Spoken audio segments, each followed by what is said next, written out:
Today we're going to work on a solo arrangement of If I Could Read Your Mind by Gordon Lightfoot.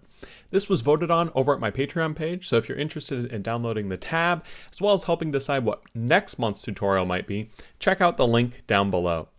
Let's go ahead and take a look at the first line of the song, and it should sound something like this. As I play this, I'll be saying the words just so that we can keep reference of where we're at. So it's something like this. If you could read my mind, love, what a tale my thoughts could tell. Now to play this, we're going to start by using our thumb on our playing hand, pretty much for the whole song. This is designed to be a more beginner-friendly arrangement and really allow you to make use of good tone as you're practicing it. And the best way to do that, I think, is with the thumb strumming through and picking those notes. We're going to start with the C chord. All that we're going to do is take our ring finger, place it on the 3rd fret of the A string. And to start, you'll notice the very first note does not have a word associated with it, and it's just 0 on the G, C, and E strings. So what I'm going to do is I'm going to strum through those with the thumb, stopping on the A. See how the thumb will actually make contact with the A but not come through. I'm going to play it softer because there's no word. I want it to be more in the background. So then right into this, we're going to go If You Could Read, and to do that, we'll play the 3 on the A with our thumb. And then we'll do 2 on the A, and we can just use our middle finger here, taking the ring finger off, and then add the ring finger back on to 3 on the A. Leaving the middle finger there makes it a lot easier to kind of go back and forth. Going into the word read, we're going to stretch our pinky up to 5 on the A, strum through all 4 strings. And then we're going to play 3 on the A for the word my with the ring. Then 3 on the E, I like to cross my middle finger, play a 3 there. 3 on the A again with the ring. Then we're going to go to this G minor 7 chord, and this is tricky. If you haven't played bar chords before, this is kind of a little bit of a bar. You're going to take your index finger and you're going to bar it across the 1st fret of both the E and the A strings. This can be really difficult, so make sure that you get right up next to that fret wire and then pull your hand back just a little bit to pinch over that A string. And you'll notice that will make it work much better when you're trying to get a good consistent tone with it. Then we're going to add our middle finger to the 2nd fret of the C string. This is a tricky chord, can take some practice. We're going to play our G, C, and E together. And you'll notice I'm stopping on the A string. And then I'm going to play the A string 3 times. What a tale. And then I'm going to take that index finger off, play open on the A. And that's going to be with the word my. Going right into measure 4, we strum through all 4 strings with the open A. So you notice the index is just there on the 1 of the E. It's going to be the word thoughts. And then could tell, take your ring finger, add it on the 3rd fret of the E string, and play it twice. Could tell. So this whole stanza now, measures 1, 2, 3, and 4, should sound something like this. If you could read my mind, love, what a tale my thoughts could tell. Now, this is a very melodic song, and what that means is that the timing is a little bit less important than the feeling. And so when you're counting this, you don't have to be with a metronome. In fact, I think it sounds too mechanical when you play this with the metronome. Really feel the melody and let it sing. So now we're going to go measures 5, 6, 7, and 8. And what's kind of cool about this is it's pretty much the same thing as the previous measures. In fact, it's only 1 note different. So when we start on measure 5, just like an old-time movie. That's exactly the same as 1 and 2. Just different words, but same notes. And then it goes to that same G minor 7 chord. About a ghost. And then instead of being 1 0 A, it's going to be 2 0 A's. Instead of it being what a tale my, it's going to be about a ghost from a. And that's it. That's the only difference, because the next line here is going to go wishing well, and that's exactly the same as measure 4. So when you learn 1, 2, 3, 4, you basically learned 5, 6, 7, 8 with just that 1 note difference. So 5, 6, 7, 8 should sound something like this, going through. Just like an old-time movie about a ghost from a wishing well. Now we go on to measure 9, and it's going to go back to our C chord, and there's going to be a little bit different now. It's going to be a little changing. So we're going to start by playing our open G, C, and E strings, but we don't have to fret anything. And then we're going to play 3 on the E with our ring finger. We're going to play that 3 times in a Cas. And then we'll play open on the A. And then we're going to play a C7 chord. To do this, just take your index finger, play on the first fret of the A string. And so you hear that this starts a little bit different. Let's go ahead and hear what 9, 10, 11, and 12 will sound like before we go on through the rest. So it's something like this. In a castle dark, or a fortress strong with chains up on my. Goes up there, right? Let's go ahead and resume the learning of it. We're on measure 10, just play that C7. And we're gonna play open on the A, just take it off. Then 1 on the A with the index for the words or a. And now we're going to fortress. To play this, we're going to take our index finger, place on the first fret of the E string, and stretch our pinky all the way up to the 5th fret on the A. This is a big stretch. You might find that this is difficult. And so one thing to note is that your index finger can touch the A string because the pinky is responsible there. So it's not a big deal if you have it kind of touching. It can be harder to do the stretch like this than this. So totally fine to have them touch. You're gonna play the 0 on the C, 1 on the E, 5 on the A together for that F chord, 4, and then tris. You're going to move your ring finger to 3 on the A, play that twice. Tris, strong. Go back to the 5 with the pinky, with.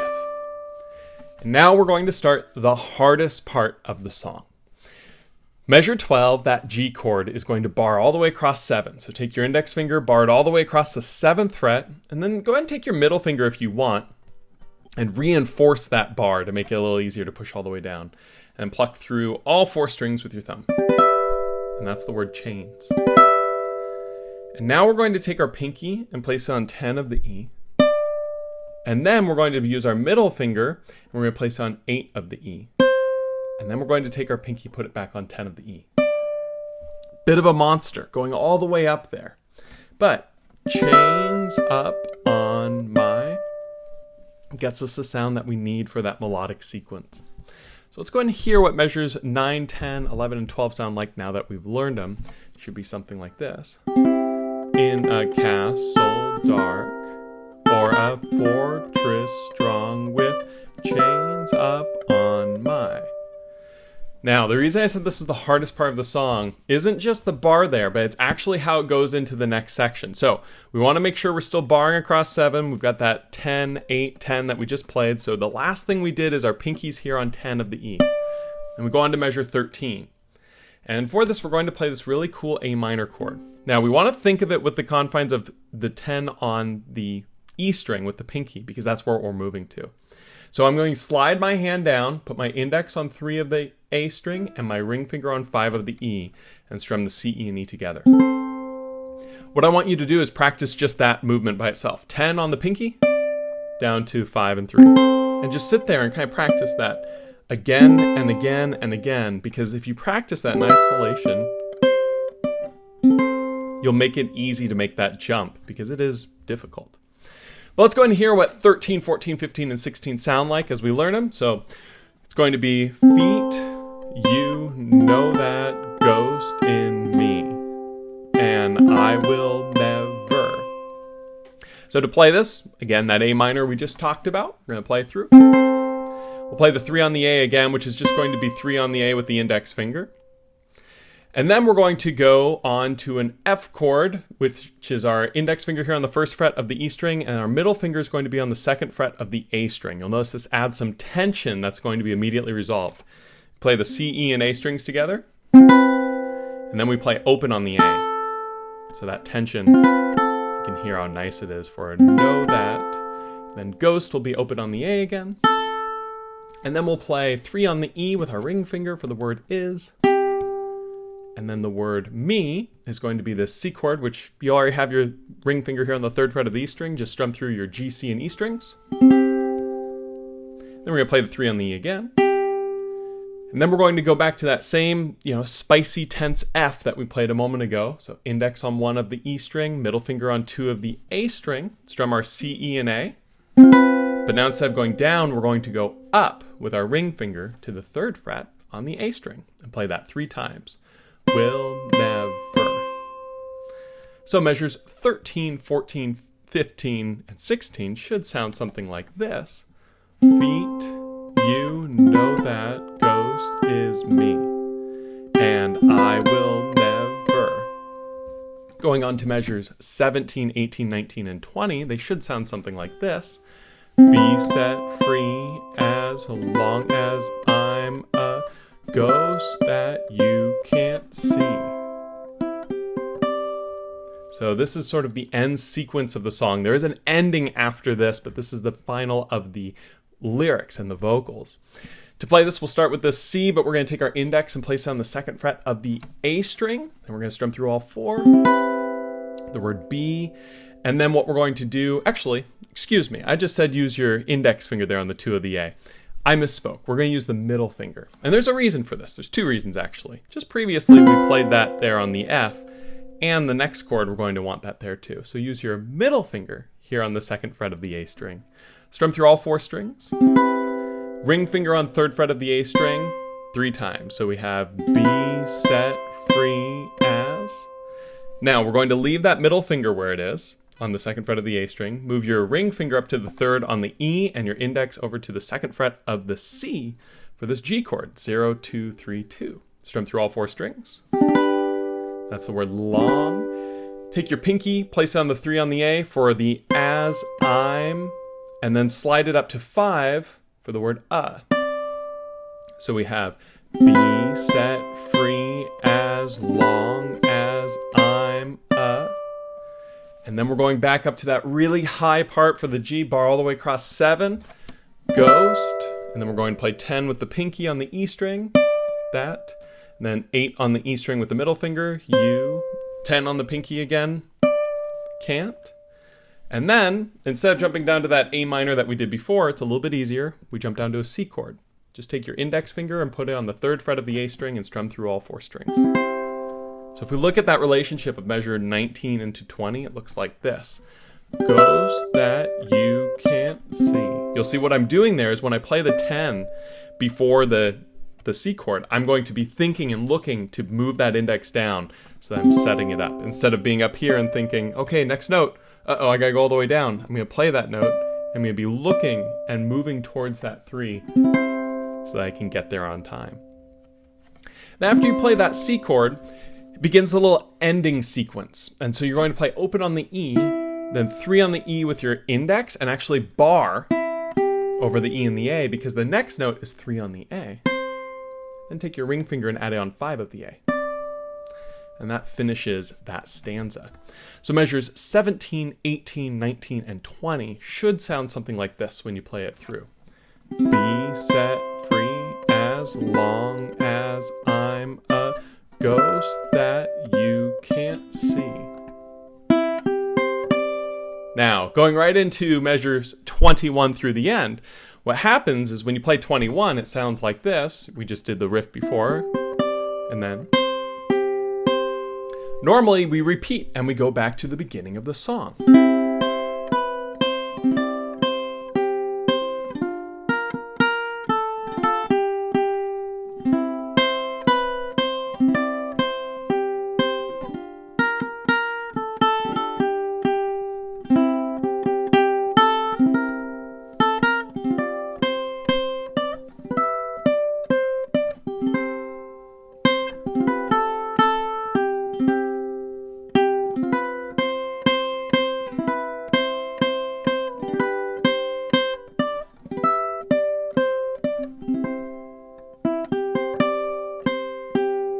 Now, I just went through the whole repeat there. You can hear how that sounds.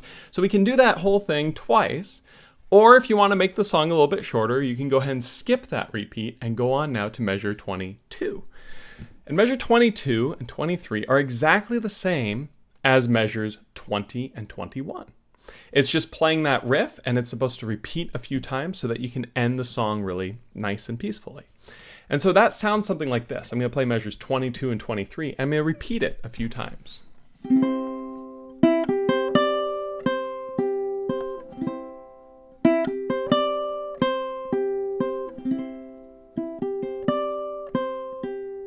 So I repeated it 3 times there, just so that you can kind of get a feel for it. And you'll notice what I did when I played that is I slowed down a little bit. I got a little quieter because it sounds really nice to end the song with that. In fact, I would play it maybe even 4 or 5 times, getting a little slower and a little softer each time to allow the song to have a really nice end sequence. And there you have it. That's If I Could Read Your Mind by Gordon Lightfoot.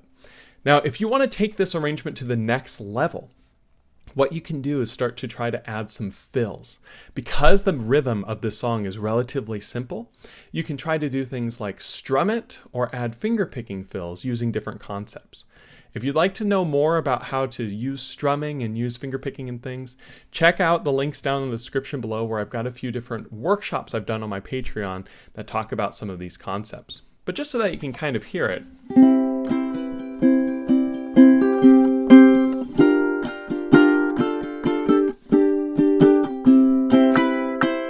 Right? It sounds cool to add some of that strumming or maybe a little bit more picking.